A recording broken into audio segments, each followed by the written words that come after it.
In a Mississippi River town in 1887, a woman clutching her last 60 cents was about to challenge an empire built on blood. What started as a desperate bid for independence at a riverside auction took a shocking turn when she discovered a door sealed with iron bands and 3 padlocks, a room that had been locked for 23 years.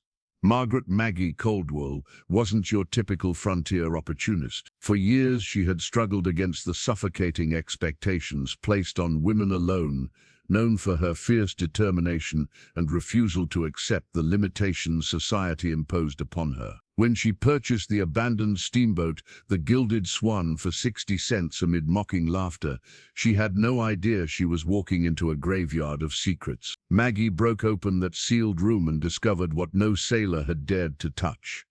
The skeleton of a murdered man surrounded by ledgers documenting 27 murders committed by the town's wealthiest families, systematic killings disguised as accidents, all for stolen gold claims. What began as a desperate attempt to secure her future would become a battle for justice that would cost lives and test the limits of her courage. The Mississippi River Valley would never be the same after one woman refused to let truth stay buried in darkness, transforming herself from a dismissed outsider into the force that brought down generations of corruption and gave voice to men who had died screaming behind locked doors. Before we jump back in, tell us where you're tuning in from, and if this story touches you, make sure you're subscribed, because tomorrow I've saved something extra special for you. Margaret Caldwell stood at the river's edge, clutching 60 cents in her gloved hand, while the wealthiest merchants in the Mississippi River town laughed at her from the auction platform. The bidding had just ended, and somehow, impossibly, she had won. The Gilded Swan loomed behind her in the water, its once white paint peeling like diseased skin, its paddle wheel frozen in rust and river weeds. 2 of its 3 smokestacks leaned at angles that defied structural logic. The main deck sagged in the middle like a broken spine. 60 cents. Sterling Wickham wiped tears from his eyes, still chuckling. I've paid more for a decent cigar. The auctioneer, a nervous little man named Pettigrew, thrust the deed at Maggie as though the paper itself might burn his fingers. He wouldn't meet her eye. His hands shook as she took the document from him. It's yours now, Miss Caldwell, he muttered. God help you. The crowd on the dock began to disperse, their laughter trailing behind them like smoke. But Maggie noticed how quickly they moved away from the steamboat, how none of them would look directly at it for more than a moment. She had noticed that same avoidance when she'd come to inspect the vessel 3 days earlier. The dockworkers had refused to board it, even to help her climb the listing gangplank. Children who played fearlessly along the waterfront wouldn't throw stones at the Gilded Swan, though they pelted every other moored vessel with debris and taunts. Something about this boat made grown men cross themselves. Maggie had seen the potential they refused to acknowledge. The hull, despite its appearance, sat steady in the water. The upper cabins, though filthy and abandoned, retained their ornate woodwork. The main salon still held crystal chandeliers, now draped in spiderwebs and bird droppings, but salvageable, valuable. More than that, she had seen her future. A floating inn, restored to modest grandeur, could provide her with independence, security, a life beyond the suffocating expectations of a woman alone in. But she had also seen something else during that inspection. Something that made her heart race, even now as she stood holding the deed. In the deepest part of the hull, past the ruined galley and the crew quarters, she had found a door sealed with iron bands and 3 separate padlocks. The wood around it was scarred, as though someone had tried to claw through from the inside, or keep something from getting out. Miss Caldwell. The voice was rough, abraded by whiskey and years. A word, if you'll permit. She turned to find Jonas Pike standing 10 feet away, maintaining that distance as though proximity to her, or to the boat behind her, caused him physical discomfort. He was perhaps 60, his face weathered like driftwood, his eyes holding the haunted look of a man who had seen something he could never unsee. Everyone in town knew Jonas Pike, the drunk who slept on the docks and did odd jobs for pennies. But Maggie had learned he'd once been chief deckhand on the Gilded Swan during its glory years. "Mr. Pike, that boat," he gestured with a trembling hand, not quite pointing at it. "You don't understand what you've bought. I bought an opportunity. You bought a coffin." His voice dropped to a rasp. "That boat drowns more than water, Miss Caldwell. It drowns truth. It drowns men who ask questions. It drowns their families if they speak too loud." Maggie felt ice trickle down her spine despite the humid evening air. "What happened on this boat, Mr. Pike? What happened stays locked." His eyes darted to the vessel, then away, as though he couldn't bear to look at it directly. "Stays locked in that room, you understand. The one in the hull. The one with the iron bands, so he knew about it. Of course he did." "Don't open the locked room," Jonas said, his voice urgent now. "Whatever you do, whatever you hear, whatever you think you smell or see or dream, don't open that door. Some secrets ought to stay buried. Some truths cost more than any living soul can pay." Behind them a well-dressed man cleared his throat. Maggie turned to find Silas Bradford, owner of Bradford River Commerce and the largest bank in 3 counties. He wore a grey suit that probably cost more than most families earned in a year. "Miss Caldwell," his smile was polished, professional, cold. "Forgive the interruption. I wanted to extend my congratulations on your purchase." "How kind," Maggie said carefully. "And to make you an offer." Bradford produced a leather billfold. "I'll give you $6 for the vessel. Right now. That's 10 times what you paid." $6. A fortune compared to her 60 cents. But Maggie had spent the last 3 weeks calculating what the salvageable materials alone were worth. The brass fittings, the crystal, the carved mahogany. The boat, even ruined, was worth 20 times Bradford's offer, which meant he was trying to rob her. "Thank you, but no," she said. "I intend to restore her." Something flickered behind Bradford's pleasant expression. Annoyance. Or perhaps calculation. "Miss Caldwell, I admire your ambition, truly. But a woman alone, with limited means, attempting to restore a vessel of this size," he shook his head. "It's simply not practical. Accidents happen on the river. Insurance is expensive. Repairs can bankrupt even experienced men." The threat was delivered with such smoothness that for a moment Maggie almost missed it. "I appreciate your concern," she said, matching his tone. "But I believe I'll manage." Bradford's smile never wavered. "Of course. The offer remains open, should you reconsider. These next few weeks can be illuminating." He tipped his hat and walked away, his polished shoes clicking on the dock planks. Jonas Pike spat into the water. "You've made an enemy tonight." "I made an enemy the moment I bid on this boat," Maggie replied. "The question is why?" Jonas looked at her then, really looked at her, and she saw something shift in his haunted eyes. A glimmer of respect, perhaps. Or pity. "Because some men built their fortunes on what lies in that sealed room," he said quietly. "And they'll kill to keep it hidden." The sun was setting over the river, painting the water the color of blood. Maggie stood at the foot of the gangplank as darkness settled over the Mississippi like a burial shroud. She had spent the afternoon gathering supplies, a sturdy lantern, cleaning materials, a bedroll, and a small pistol she'd purchased from a pawn shop, with money she couldn't afford to spend.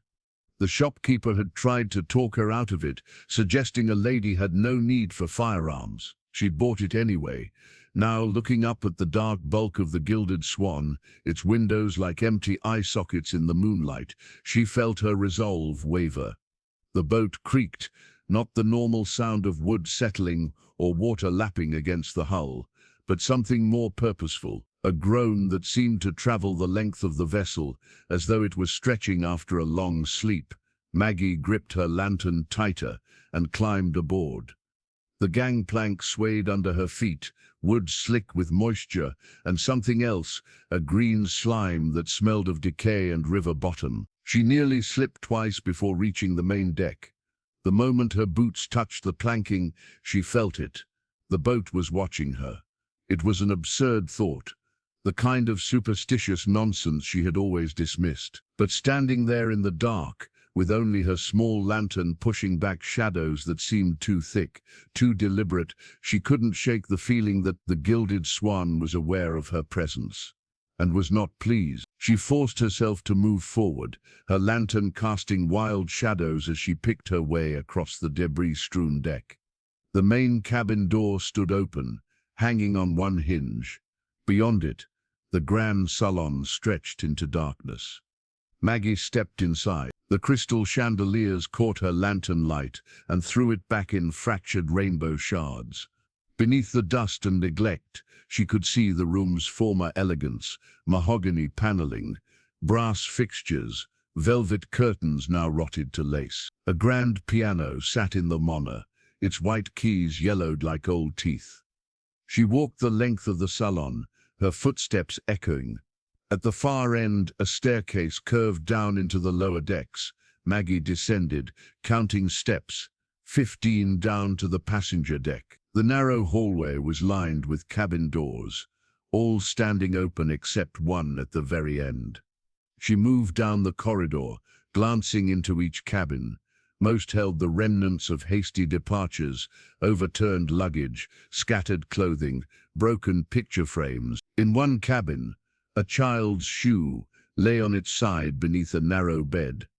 A single shoe, small enough to fit a girl of perhaps 7 or 8. Maggie picked it up. The leather was stiff with age, but she could see the careful stitching, the tiny brass buckle. Someone had loved the child who wore this shoe, had dressed her carefully for a journey. That the boat groaned again, and this time Maggie felt it through the floorboards. A shudder that ran from bow to stern. She set down the shoe and continued toward the closed door at the hallway's end. But this door, when she tried the handle, opened easily into a small cabin identical to the others. Empty, abandoned, nothing remarkable about it at all, which meant she needed to go deeper. The stairs to the cargo deck were behind a door marked crew only. The lantern's light barely penetrated the darkness below. Maggie descended slowly, one hand on the railing, feeling the temperature drop with each step. The cargo deck was a labyrinth of shadows. Crates and barrels were stacked against the walls, their contents long since rotted or stolen. The smell down here was worse, mildew and rust and something organic that had decomposed in the dark. And then she heard it, a knock, 3 measured raps against wood, coming from deeper in the hull. Maggie froze, her heart hammering. She held her breath, listening. The knock came again, 3 times, deliberate, patient. It was coming from the sealed room. She moved toward the sound, her lantern held high, its light trembling in her shaking hand.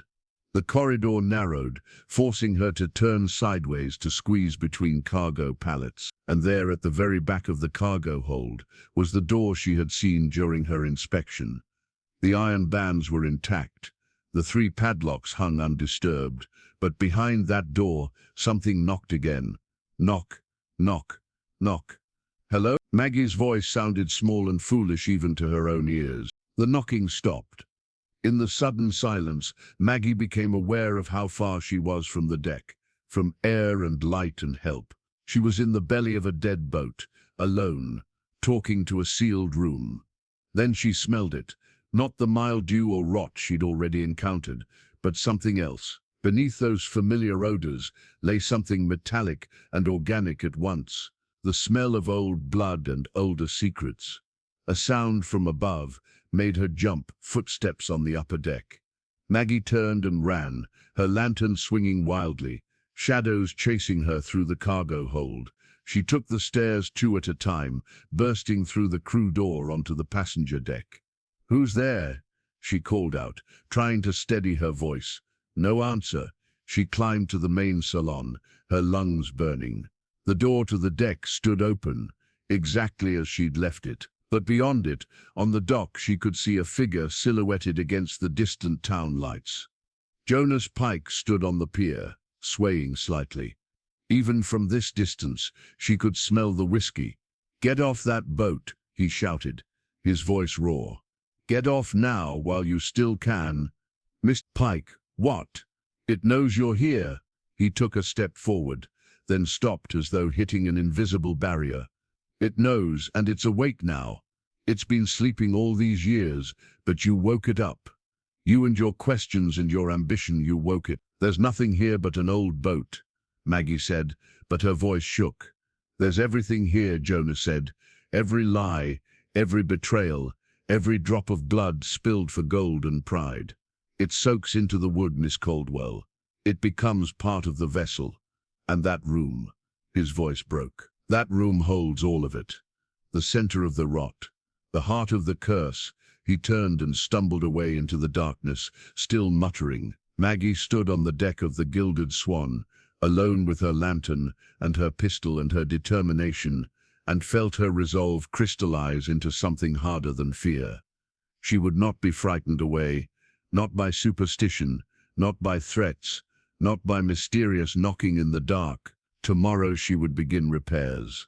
She would clean and restore and transform this boat into something profitable, something respectable, but tonight she would stay aboard. She would prove to herself and to the town that there was nothing to fear. She made her bed in the main salon, positioning herself where she could see all entrances. The crystal chandeliers glittered overhead like frozen stars. Outside, the river moved past in endless dark progression, and somewhere below, in the sealed room in the hull, 3 padlocks kept something locked away, something that knocked, something that waited, something that knew her name. Morning arrived with fog thick as cotton wool, muffling sound and sight until the world shrank to just the boat and 10 feet of visible water. Maggie had barely slept. Every creak of settling wood, every lap of water against the hull, every distant sound from the river had jerked her awake with her hand on her pistol, but nothing had disturbed her beyond the normal sounds of an old vessel at rest. In daylight, the Gilded Swan looked less ominous, still ruined, still daunting, but merely a boat that needed work, not a haunted coffin as Jonas Pike had called it. She ate a cold breakfast of bread and cheese, then made her way into town to purchase lumber and cleaning supplies. The moment she stepped onto the main street, she felt the stares. Conversations stopped as she passed. Women gathered their children close. Men turned to watch her with expressions ranging from pity to something darker, a kind of hostile anticipation, as though they were waiting to see how quickly she would fail or die. The general store clerk served her with obvious reluctance, his hands shaking as he counted her money. When she asked about hiring workers to help with repairs, he simply shook his head. No one will work on that boat, Miss Caldwell. Not for any price. Why not? He wouldn't meet her eyes. Just won't is all. Best leave it be. Maggie left the store with her meager purchases and nearly collided with a woman in a simple brown dress, her dark hair pulled back in a practical bun. Forgive me, the woman said, then paused, studying Maggie with intelligent grey eyes. You're the one who bought the Gilded Swan, Margaret Caldwell. Maggie extended her hand. The woman hesitated only a moment before shaking it. Naomi Fletcher. I teach at the schoolhouse. Pleasure to meet you. Is it? Naomi glanced around, noting the stares they were attracting. You should know that being seen with you may not be possible for either of us. I'm beginning to understand that, Maggie said, though I don't understand why. Naomi's expression shifted, and for a moment, Maggie saw something raw and painful cross her face. My great-uncle disappeared on that boat. 23 years ago, he was chief engineer. His name was Thomas Fletcher. One day he was there, maintaining the boilers. The next day, he was gone. No body, no explanation, just gone. I'm sorry. The official story was that he fell overboard while drunk. But my great-uncle never touched liquor. Naomi's voice was quiet but steady, and he wasn't the only one. Over the span of 3 months, 5 men disappeared from the Gilded Swan, all crew members, all men who worked in the lower decks. Maggie felt ice form in her stomach. What happened to them? No one knows, or no one will say. Naomi glanced toward the end of the street, where a man in a sheriff's star was watching them. But the boat was sealed and abandoned shortly after, and the families of the missing men were paid handsomely to keep quiet. Paid by whom? Before Naomi could answer, a smooth voice interrupted them. Miss Caldwell. What a pleasant surprise. Sheriff Amos Rutherford approached with the easy confidence of a man who owned everything he surveyed. He was perhaps 50, with silver threading his dark hair and a smile that never quite reached his pale blue eyes. His badge gleamed like a warning. Sheriff, Maggie said carefully, I wanted to welcome you properly to our town. Apologize for not doing so sooner. His gaze shifted to Naomi. Miss Fletcher, shouldn't you be preparing for school? I have a few minutes, Sheriff. But Naomi's voice had gone careful, neutral. Of course. Rutherford turned his attention back to Maggie. Miss Caldwell, I hope you're finding everything satisfactory with your purchase. As satisfactory as can be expected for a vessel that's been abandoned for 2 decades. Yes, unfortunate business that. He shook his head with practiced sympathy. The previous owners had such high hopes, but sometimes ventures simply aren't meant to succeed. The river can be unforgiving. There was that smoothness again, that polished delivery of threats disguised as concern. I'm aware of the risks, Sheriff. Are you? His smile remained fixed. Because I'd hate to see you come to harm. A woman alone, living on that particular boat, accidents can happen. Structural failures, fires. Sometimes old vessels simply sink without warning, taking everything and everyone aboard down with them. The threat was naked now, barely concealed by his pleasant tone. I appreciate your concern, Maggie said, matching his pleasantness with her own. But I believe the Gilded Swan is more sturdy than people think. Telling and preparing this story took us a lot of time, so if you are enjoying it, subscribe to our channel. It means a lot to us. Now back to the story. Is it? Rutherford's eyes went flat and cold. Interesting, because I knew that boat in its glory days, Miss Caldwell. I knew it very well, and I can tell you with absolute certainty that some things are better left undisturbed. Some questions are better left unasked. He tipped his hat to Naomi, ignoring Maggie now as though she'd already ceased to exist. Good day, ladies. Miss Caldwell, I do hope you'll reconsider Miss Bradford's generous offer before something unfortunate occurs. He walked away, his boots striking the boardwalk with the measured tread of a man who never hurried because he never needed to. He knows, Naomi whispered. He knows what's on that boat. What is on that boat? Maggie demanded. Naomi looked at her with an expression caught between fear and desperate hope. The truth about what happened to my great-uncle. The truth about why 5 men disappeared. The truth about how certain families in this town built their fortunes. You think they killed those men? I think those men found something they weren't supposed to find, and I think it's still there, locked away, waiting for someone brave enough or foolish enough to uncover it. A clock tower chimed the hour. Naomi glanced toward the schoolhouse. I have to go, but Miss Caldwell, Maggie, if you need help, if you need someone who isn't afraid to look for answers, you know where to find me. She hurried away, leaving Maggie standing alone on the boardwalk with her supplies and her questions, and the growing certainty that she had bought more than just a boat.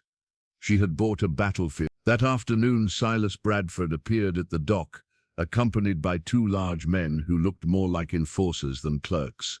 Miss Caldwell, he called out cheerfully, still hard at work, I see. Maggie was on the main deck, attempting to pry loose a rotten section of railing. She straightened, acutely aware of how alone she was. Mr. Bradford, here to raise your offer? In a manner of speaking, he didn't board the boat, she noticed. Stayed on the dock, maintaining that careful distance everyone seemed to observe. I've been thinking about your situation. A woman of your obvious intelligence must recognize when she's taken on more than she can handle. Must I? The maintenance alone will bankrupt you within a month. And that's assuming nothing catastrophic happens. Insurance companies won't touch the Gilded Swan. Did you know that? Too much history. Too much risk. I'm beginning to understand the risk, Maggie said. though I don't think it has anything to do with the boat's structure." Bradford's pleasant expression flickered. "You're a perceptive woman, Miss Caldwell. That's a dangerous quality in situations like this." "Situations like what?" "Situations where curiosity leads people to places they shouldn't go, to rooms they shouldn't open." His smile was gone now. "I'm prepared to offer you $10 for the vessel. Final offer. You walk away with a profit, your health intact, and no unfortunate incident in your future. And if I refuse, then I imagine you'll discover exactly why that boat has remained untouched for 23 years. Why no one will work on it. Why smart people give it a wide berth." He gestured to his men. "Accidents happen, Miss Caldwell. Yaras start. Boats sink. Sometimes people disappear, just like they did all those years ago." The men moved closer, their intentions clear. Maggie's hand moved to the pistol in her pocket. "I believe you should leave now, Mr. Bradford." He laughed, a genuinely amused sound. "You going to shoot all three of us, in broad daylight, in front of witnesses, if necessary?" They stared at each other across 10 feet of dock, and Maggie saw the moment his calculations shifted. Saw him decide she was serious. Saw him recognize that threatening her would be more complicated than he'd anticipated. "You have 1 week, he said finally. 1 week to accept my offer. After that, well, I can't guarantee your safety. This is a dangerous river, Miss Caldwell. People drown in it every day." He turned and walked away. His men following, Maggie stood on the deck of the Gilded Swan, her heart racing, her hand still on her pistol, and understood with perfect clarity that she was in more danger than she'd imagined. But she also understood something else. Whatever was in that sealed room, whatever truth those padlocks protected, it was worth killing for, which meant it was worth everything to uncover it. She looked down at the cargo deck hatch, toward the darkness below, toward the room that waited with its iron bands, and its secrets, and its knocking in the night. Tomorrow, she decided. Tomorrow she would find a way to break those locks. Tomorrow she would learn what no sailor had dared to touch. 3 nights of knocking had driven Maggie past the edge of fear into something harder and more dangerous. Determination. She descended into the cargo hold with a crowbar, a lantern, and the grim certainty that whatever waited behind those iron bands and padlocks had already taken up residence in her nightmares. Opening the door couldn't be worse than imagining what lay beyond it. The 3 padlocks were old but sturdy, their mechanisms rusted but intact. Maggie wedged the crowbar behind the first iron band and threw her weight against it. The metal groaned, then shrieked as the ancient screws tore free from the wood. The sound echoed through the hull like a scream. She worked methodically, sweat soaking through her dress despite the cool air in the depths of the boat. The second band came loose more easily. The third required all her strength, the crowbar slipping twice before finally gaining purchase. When the last iron band fell away with a clang that seemed to reverberate forever, Maggie stood before the door, breathing hard, her hands shaking. The padlocks remained, but the door itself had shifted, sagging slightly on its hinges now that the bands no longer held it rigid. She positioned the crowbar against the doorframe and pulled. The door burst open, and with it came a wave of air so foul that Maggie staggered backward, gagging.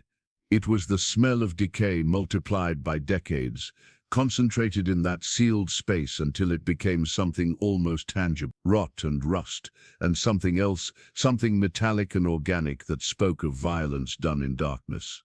She held her lantern high and looked inside. The room was smaller than she'd expected, perhaps 8 feet square. The floor was bare wood, stained dark in patterns that made her stomach turn, and there, slumped in the far corner, was what remained of a man. The skeleton was still partially clothed, the fabric rotted but recognizable as a sailor's uniform. The skull had rolled to one side, its empty sockets seeming to stare at the door, at freedom that had come too late. But it was what surrounded the remains that made Maggie's heart pound. Ledgers, dozens of them, stacked against the walls, and beside them a leather-bound journal its pages yellow with age but intact. Maggie forced herself to step into the room, breathing through her mouth, her lantern casting wild shadows. She knelt beside the nearest ledger and opened it with trembling hands. The entries were in a precise hand, dated from names, amounts and locations that meant nothing to her at first glance. But as she flipped through the pages, patterns emerged.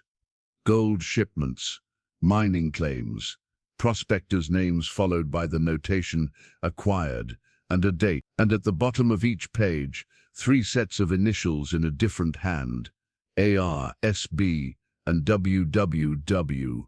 Amos Rutherford, Silas Bradford, and almost certainly Wickham, the third merchant family that controlled the river trade. Maggie reached for the journal, her hands leaving prints in the thick dust. The leather was soft with age, the pages brittle. She opened to the first entry and began to read. June 12, 1864. I write this in desperation, knowing I may not survive to see justice done. My name is Samuel Brennan, second mate of the Gilded Swan. What I have witnessed these past months is murder, dressed in the clothes of commerce. Maggie's breath caught. She turned pages, reading faster. The captain takes orders from 3 men who meet in secret after we dock. They provide names, prospectors who have filed claims upstream. We sail, we dock near their camps, and men from town arrive in the night. By morning, the prospectors are gone. Their claims are transferred to the 3 families through documents bearing signatures. I owe to be forged. The gold they found comes aboard our ship, hidden in cargo manifests that list textiles or lumber. The 3 families grow rich while good men disappear into the river. The handwriting grew more erratic as the entries continued. August Thomas Fletcher, our engineer, has discovered the hidden compartment where they store the stolen gold. He confronted the captain. I heard them arguing in the boiler room. Thomas threatened to report everything to federal authorities in St. Louis. The captain told him that was unwise. August 4th, 1864. Thomas Fletcher is missing. The captain says he fell overboard drunk. Thomas never touched spirits. I know what this means. I know I am next. X-10, 1864. They are coming for me. I can hear them on the stairs. I have sealed myself in the cargo room with the evidence. If anyone finds this, know that what happened here was murder. Know that the men who did this are... The entry ended mid-sentence, the ink trailing off into a long streak across the page. Maggie looked at the skeleton in the corner and understood. Samuel Brennan had locked himself in this room to protect the evidence. They had sealed him in with it, leaving him to die in the dark with the truth he'd tried to preserve. She gathered the journal and 2 of the ledgers, her movements quick now, driven by urgency and horror. As she turned to leave, her lantern illuminated something carved into the wooden wall beside the door. Initials, scratched deep into the wood with something sharp. They are below them. 3 words, we own everything. Amos Rutherford's grandfather had carved this. A message, a warning, a boast. Maggie climbed from the hold, her arms aill of evidence, her mind reeling.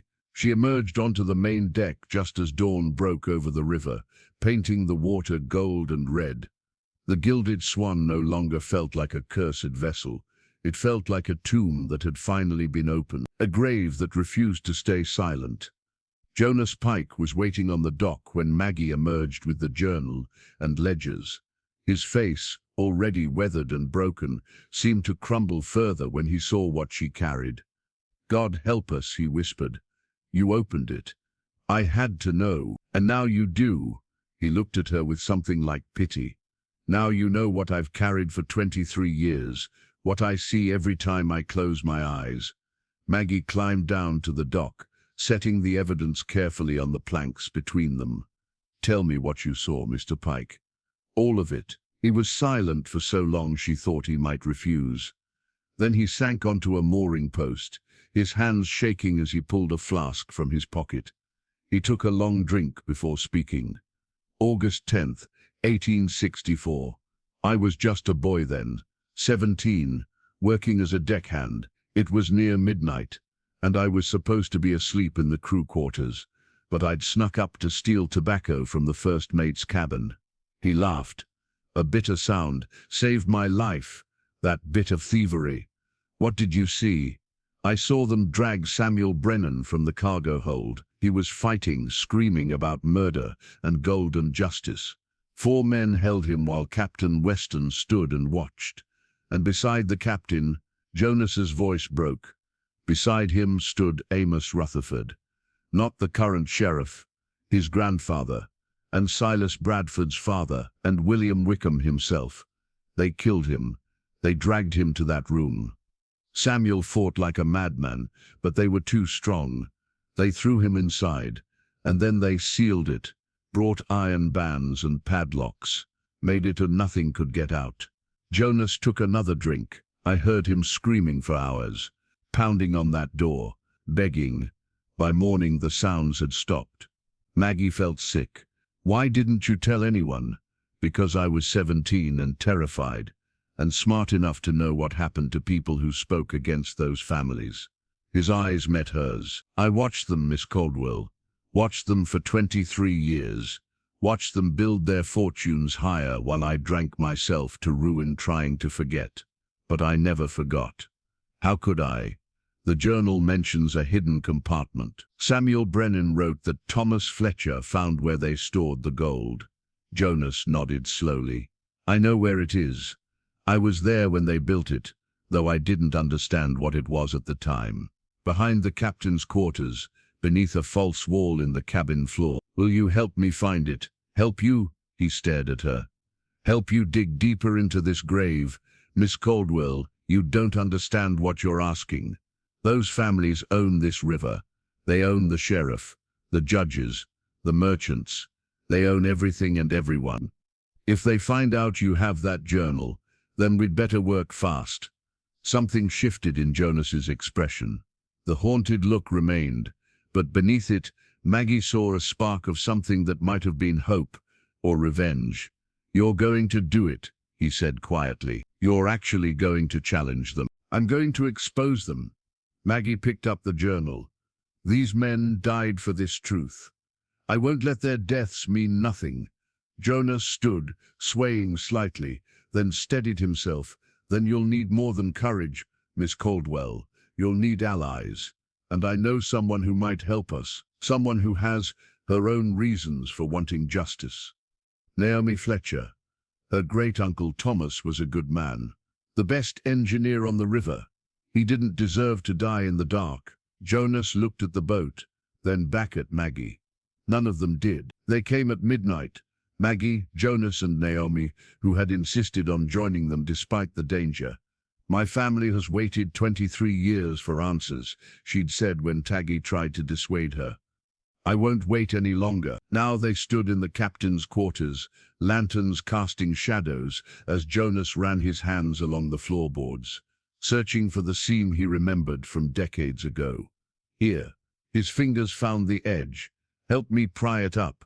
The hidden compartment was exactly where Jonas had remembered it. The false floor lifted away to reveal a space perhaps 2 feet deep, running the length of the cabin, and it was full.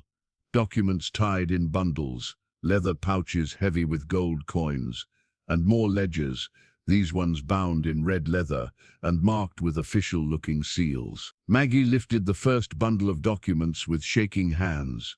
As she untied the string, papers spilled across the floor, contracts, deeds, mining claims. Look at the signatures, Naomi whispered, kneeling beside her.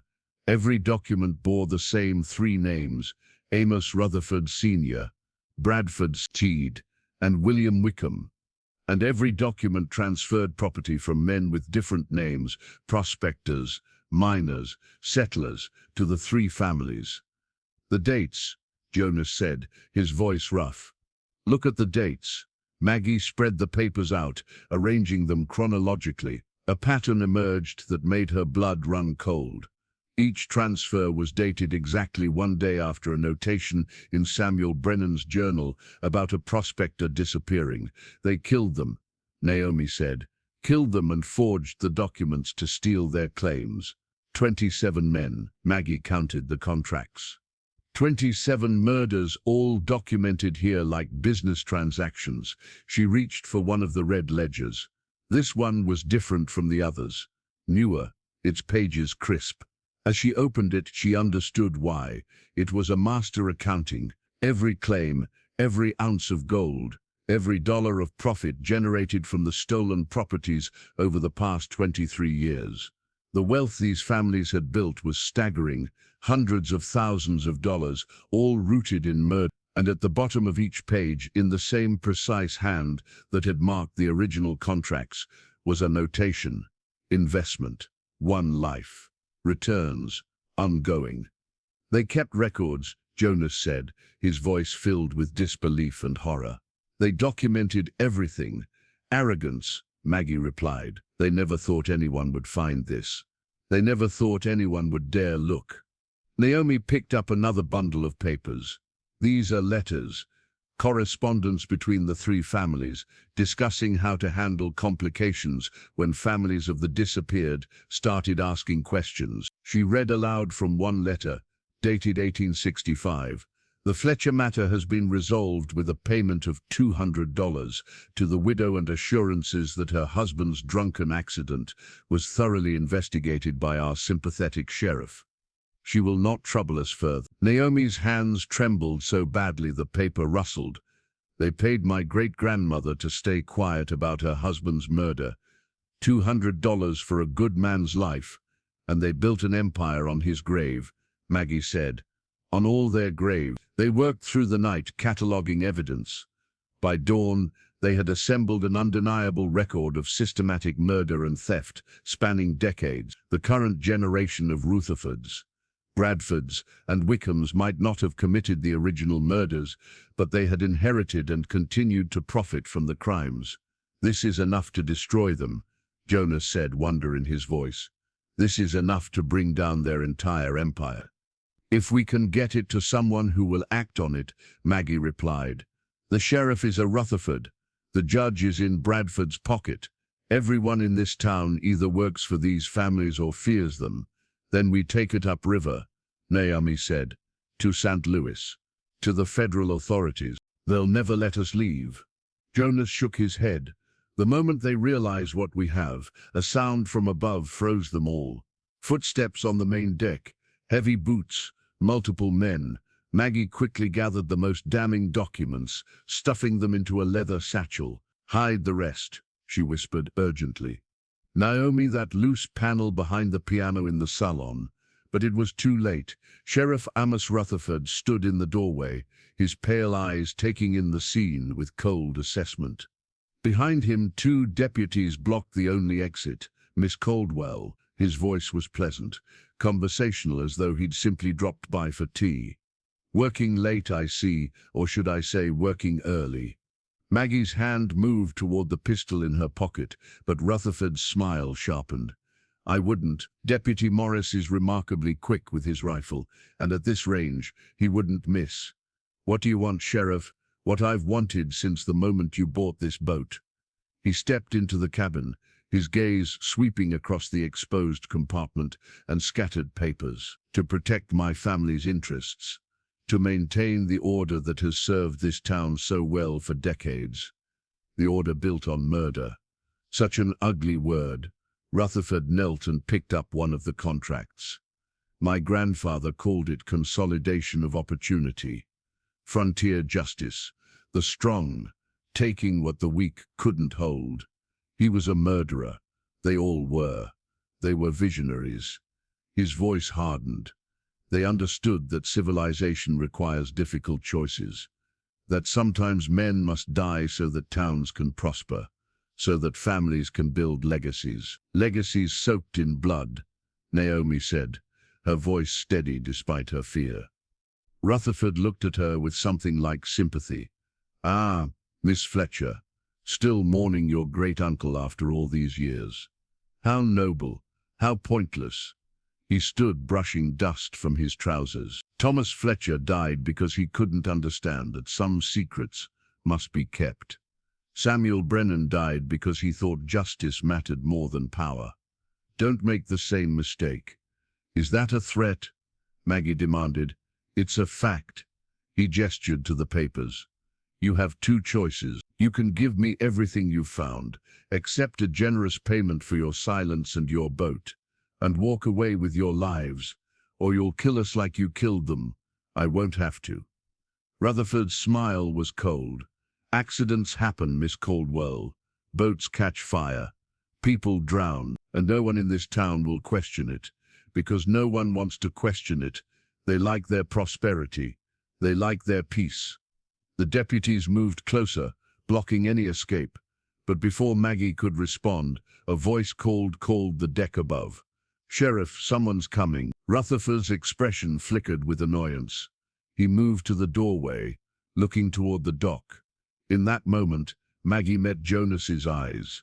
He gave the smallest nod toward the starboard porthole, the one that opened onto the riverside of the boat, away from the dock. Stay here, Rutherford ordered his deputies.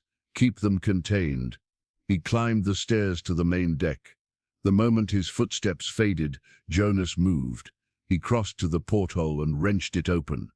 Go, he whispered urgently to Naomi. Now. I can't. You have to. Someone needs to survive this. Someone needs to tell the truth. One of the deputies started forward, but Jonas grabbed a lantern and swung it at him, oil splashing across the cabin floor. Go, he shouted. Naomi clutched the satchel of documents and squeezed through the porthole, dropping into the river below with a splash that made Maggie's heart stop. But before Maggie could follow, the deputy's gun fired. Jonas staggered, blood blooming across his shirt.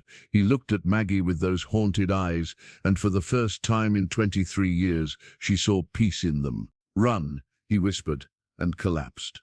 Maggie didn't think. She grabbed the red master ledger and dove through the porthole into the dark water below. The Mississippi's current was wider than she'd expected, pulling her away from the boat immediately. She surfaced, gasping, and saw Naomi struggling toward the far shore. Behind them, the Gilded Swan erupted in flames. Maggie watched in horror as fire consumed the main salon, the captain's quarters, all the evidence they'd left behind. But she still had the master ledger clutched in her arms, and Naomi had the contracts. They had enough. They had to have enough. From the burning boat, she heard Rutherford's voice carrying across the water. Find them. They can't have gone far. But the river was carrying them downstream, away from the town, toward the bend where the darkness would hide them. As Maggie struggled toward shore, numb with cold and shock and grief, she made a silent promise to Jonas Pike, to Thomas Fletcher, to Samuel Brennan, and to all the men who had died on that cursed boat. She would not let their deaths be in vain. She would see justice done, no matter the cost. Maggie and Naomi dragged themselves onto the muddy shore 3 miles downstream, their clothes soaked and heavy, their bodies shaking with cold and shock. Behind them, an orange glow marked where the Gilded Swan burned, smoke rising into the pre-dawn sky like a funeral pyre. Jonas Pike was dead, the boat was gone, and Sheriff Rutherford's men would be searching for them within minutes. We have to keep moving, Maggie gasped, clutching the waterlogged master ledger to her chest. The leather binding had protected most of the pages, but ink was already starting to run. If they didn't get it somewhere dry soon, the evidence would be ruined. Naomi nodded, too exhausted to speak. She still held the satchel of contracts, the strap cutting into her shoulder. They stumbled through the pre-dawn darkness, following the river's edge upstream, away from town. Maggie's mind raced. They needed to reach St. Louis, needed to deliver this evidence to federal authorities before Rutherford caught them. But it was more than 100 miles upriver, and they had no boat, no money, no allies. Except Elias Mercer, Maggie said suddenly, the freight clerk at the dock. He warned me about Bradford's men planning to burn the boat. He might help us. His father works for Rutherford, Naomi replied, her voice hoarse. He'd be risking everything. So are we. They had no other options. As dawn broke gray and cold over the river, they approached Mercer's freight house from the rear, staying out of sight of the main road. The building was dark, but smoke rose from the chimney of the small living quarters attached to the warehouse. Maggie knocked softly on the back door. Long minutes passed, then the door opened a crack, revealing Elias Mercer's pale, nervous face. He was perhaps 30, thin and bookish, with ink stains on his fingers, and the perpetually startled look of a man who'd spent his life trying to avoid notice. His eyes widened when he saw them. "Miss Caldwell, Miss Fletcher, dear God, you're soaked through." He glanced past them toward the road, then quickly pulled them inside. "Hurry, the sheriff's men have been riding past all morning." The small room was warm from a potbelly stove. Elias grabbed blankets and thrust them at the women. "I heard about the fire. They're saying you and Jonas Pike burned the boat, trying to steal from it. They're saying you murdered him." "Jonas died saving us," Maggie said, her voice breaking. "He died protecting the truth about what happened on that boat." She set the master ledger on the table, water dripping onto the wood. Naomi added the satchel of contracts beside it. "This is why they killed those men," Maggie continued. "This is why they sealed Samuel Brennan in that room to die.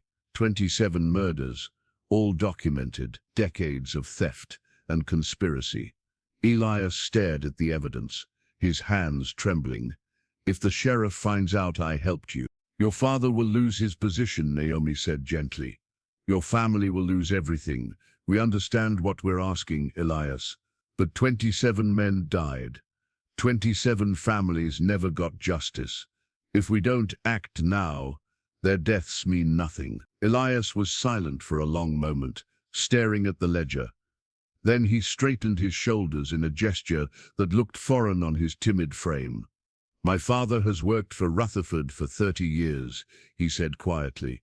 "And every day I've watched him become smaller, more afraid, more complicit in keeping their secrets." There met Maggie's eyes. "I won't be him, not anymore." Relief flooded through Maggie. "We need to get to St. Louis, to the federal marshal's office. The roads are being watched. Rutherford has men at every crossing between here and the city." Elias moved to a cabinet and pulled out a map, spreading it on the table. "But there's another way. The Walton brothers run a freight steamer that leaves for St. Louis this afternoon. They're decent men, and they owe me a favor. If I can get you aboard without Rutherford knowing, a horse whinnied outside." Elias went pale. He moved to the window and peered through the curtain. 3 riders, deputies. By the look of them, they're checking every building on the waterfront. "Where can we hide?" Maggie asked urgently. "The warehouse. There are crates of machine parts bound for St. Louis, loaded on a wagon. If you can fit inside." He grabbed the ledger and satchel, wrapping them in oilcloth.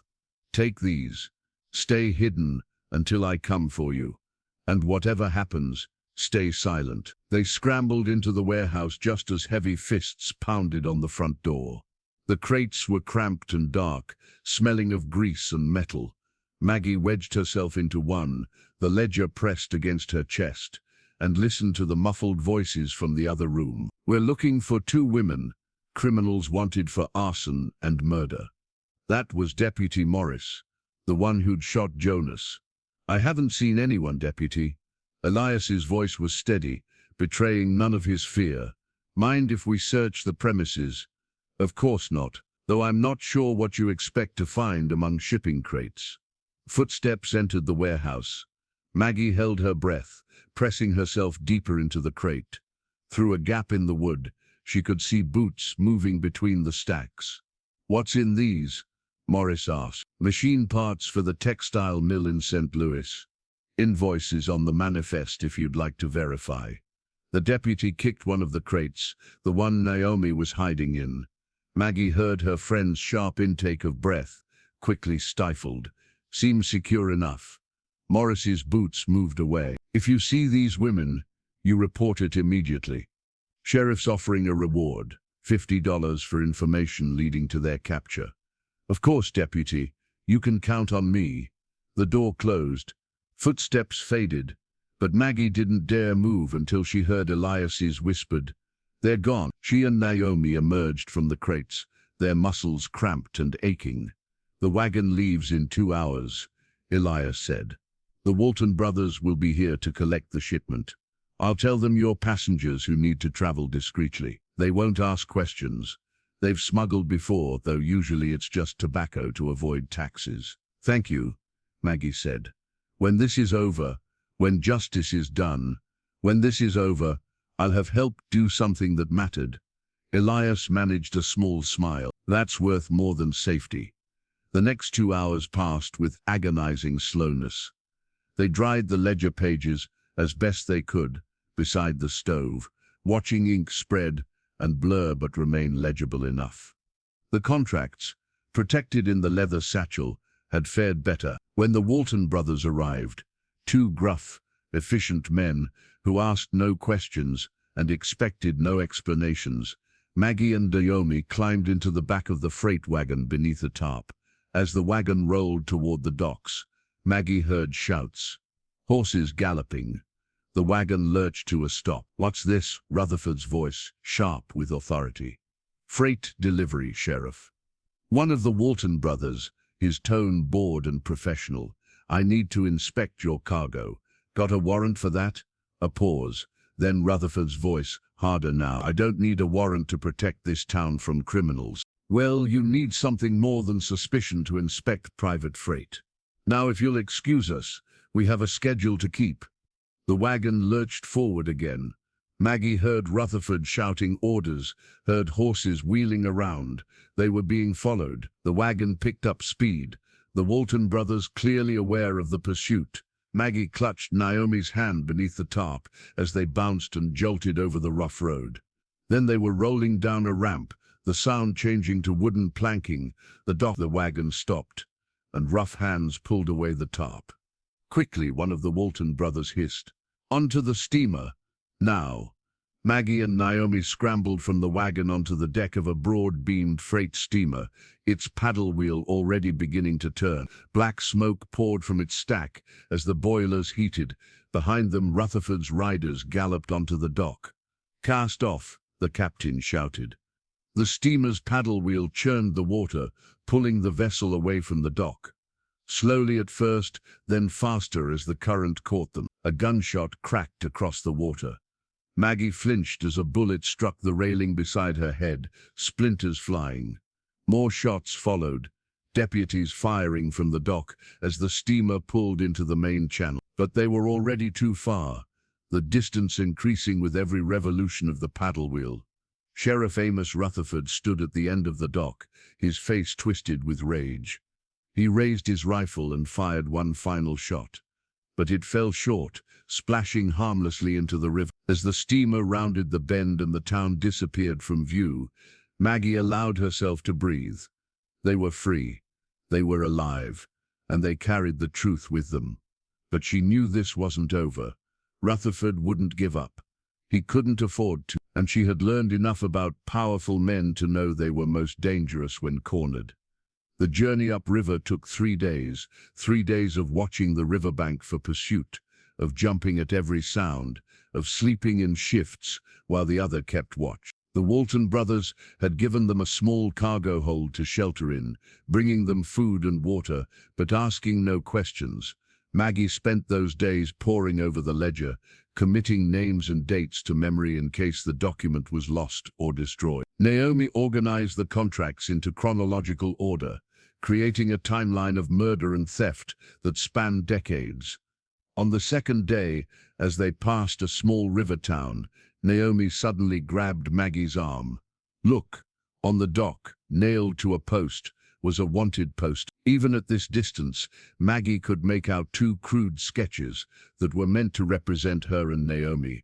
Wanted for arson and murder. Reward, $500. He's spreading his lies all along the river, Naomi said. By the time we reach St. Louis, we'll be wanted criminals in every town. Then we'll have to tell our story before his version becomes truth, Maggie replied. We have evidence. We have documentation. The federal marshal will have to listen. But doubt gnawed at her. Rutherford had money, influence, connections that reached far beyond his small town. What did she have? A water-damaged ledger, and the testimony of 2 women. women the law rarely believed even under the best circumstances.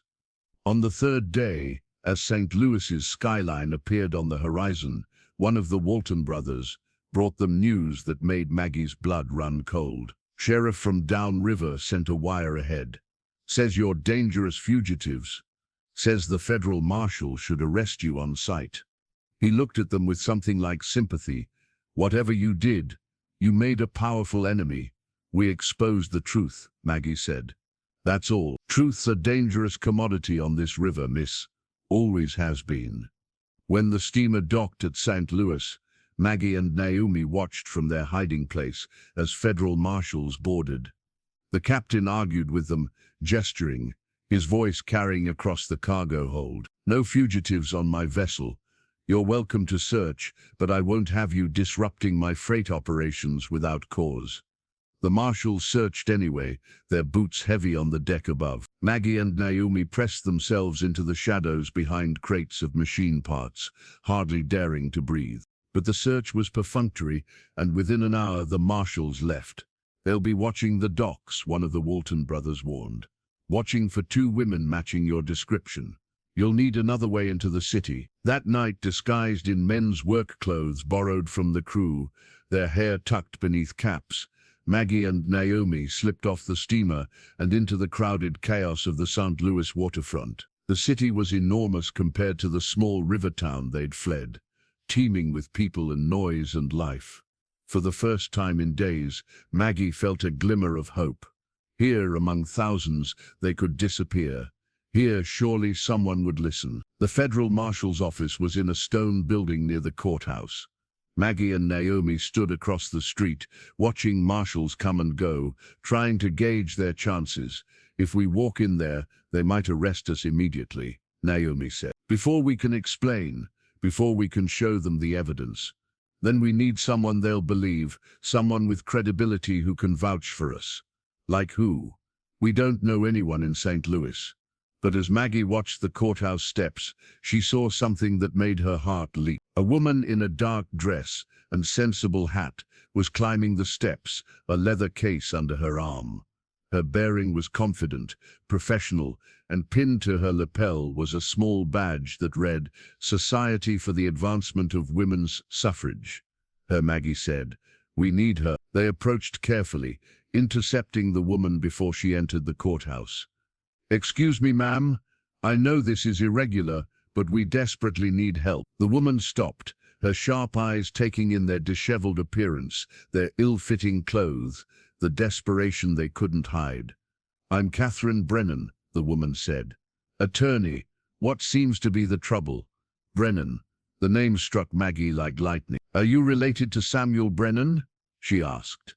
"Second mate on a steamboat called the Gilded Swan?" Catherine Brennan's expression shifted. Grief and old anger flashed across her face. "He was my uncle. He disappeared 23 years ago. How do you know his name?" "Because we found him," Maggie said quietly. "We found his body, and we found his journal, and we know how he died." Catherine Brennan stood very still. When she spoke, her voice was steady but intense. "Tell me everything." They told her. Standing on the courthouse steps, speaking quickly and quietly, they told her about the sealed room, about the ledger of blood, about 27 murders and the conspiracy that had enriched 3 families while destroying countless others. When they finished, Catherine was silent for a long moment. Then she opened her leather case and pulled out a notebook. "My uncle was a good man," she said, her voice thick with emotion. "My father spent years searching for answers about what happened to him. It broke his heart when he found nothing but silence. But I'm an attorney now. I work for the Department of Justice investigating river commerce fraud, and if what you're telling me is true, it's true," Maggie said. She pulled out the master ledger, its pages still bearing water stains and smudged ink, but legible, damning. Every word. Catherine took the ledger with trembling hands. She opened it, scanning the pages, her expression hardening with each entry she read. "Dear God," she whispered, "this is enough to prosecute. This is enough to destroy them all. The sheriff is telling everyone we're criminals. Naomi said. "There are wanted posters along the river. If we're arrested before we can testify, you won't be," Catherine said firmly. "You're under my protection now. And I promise you, Samuel Brennan's niece promises you, that these men will face justice. All of them." She led them into the courthouse, past the marshals who had been hunting them, into a private office where she locked the door and began making notes, asking questions, building a case that would shake the river valley to its foundations. Outside, the Mississippi flowed past, carrying its secrets and its dead, while inside the truth finally found its voice. 3 months later, Maggie stood on the courthouse steps in the small river town that had tried to destroy her. Behind her, federal marshals led Sheriff Amos Rutherford from the building in chains. His pale eyes, once so cold and confident, now held nothing but rage and disbelief. The trial had lasted 2 weeks. Catherine Brennan had prosecuted with devastating precision, using the master ledger and Samuel Brennan's journal to build an unassailable case. Contracts Naomi had saved proved the theft. The ledger proved the profit. And the journal, written in Samuel Brennan's own hand as he faced death, proved the conspiracy. Silas Bradford had been arrested first. His banking empire collapsed overnight when federal auditors discovered that nearly half his holdings were built on fraudulent land claims. He'd broken quickly, offering testimony against the others in exchange for leniency. William Wickham had fled, attempting to escape to Mexico with what remained of his fortune. He'd made it as far as New Orleans before marshals caught him boarding a ship. He would spend the rest of his life in federal prison. But it was Amos Rutherford who had fought hardest, hiring expensive lawyers, calling in favors, threatening witnesses. None of it had mattered. The evidence was too overwhelming, the crimes too monstrous. The jury had deliberated for less than 3 hours. Guilty on 27 counts of conspiracy to commit murder. Guilty of fraud, extortion, and obstruction of justice. Guilty of building an empire on blood and lies. As the marshals led him toward the prison wagon, Rutherford looked back at Maggie. His lips moved, forming words she couldn't hear but could read clearly. This isn't over, but it was. She had won. The town square was packed with people. Some had come to gawk, drawn by the scandal, but others, and Maggie was surprised to see how many had come to bear witness to justice. Finally served. An elderly woman approached her, tears streaming down her weathered face. "My husband was one of them, one of the 27. I never knew what happened to him until the trial. They told me he ran off, left us with nothing. But he didn't. He was murdered for the gold he'd found." Other families came forward one by one with similar stories. Men who had disappeared, leaving widows and orphans. Men whose claims had been stolen, whose deaths had been dismissed as accidents or desertions. 23 years of grief and unanswered questions, finally resolved. Naomi stood beside Maggie, her eyes bright with tears.